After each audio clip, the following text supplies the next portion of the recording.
অভিনয় মোৰ নিচা আৰু পৰিচালনা মোৰ সপোন।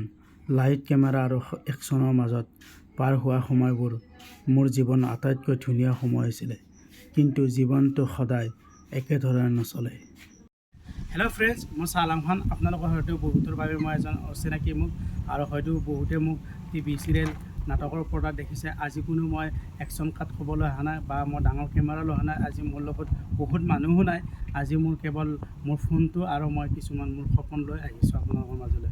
কামৰ পৰা অলপ বিৰতি লৈছোঁ, কিন্তু শিল্পী এজনে জানো এনে বহি থাকিব পাৰে জানো?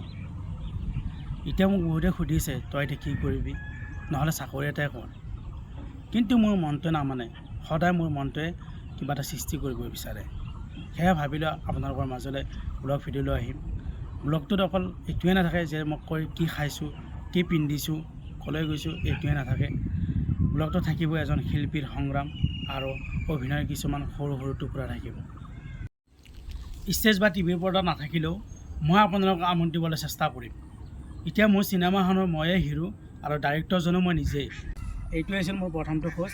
আপোনালোকৰ মৰম আৰু আশীৰ্বাদ পালে এই যাত্ৰাটো বহুত দূৰলৈকে যাব। আৰু যদি ভিডিঅ'টো ভাল লাগিছে আপোনালোকে প্লিজ চেনেলটো ছাবস্ক্ৰাইব কৰিব, আৰু যদি ফেচবুকত চাই আছে আপোনালোকে ফ'ল' কৰিব। আৰু নেক্সট ভিডিঅ'টো আপোনালোকে কেনেকুৱা ভিডিঅ' বিচাৰে কমেণ্ট বক্সত জনাব। আৰু ভিডিঅ'টো আপোনালোকৰ যদি ভাল লাগিছে লাইক এটা কৰিব, শ্বেয়াৰ কৰি দিব। আৰু আজিলৈ বাই বাই, জয় আসাম।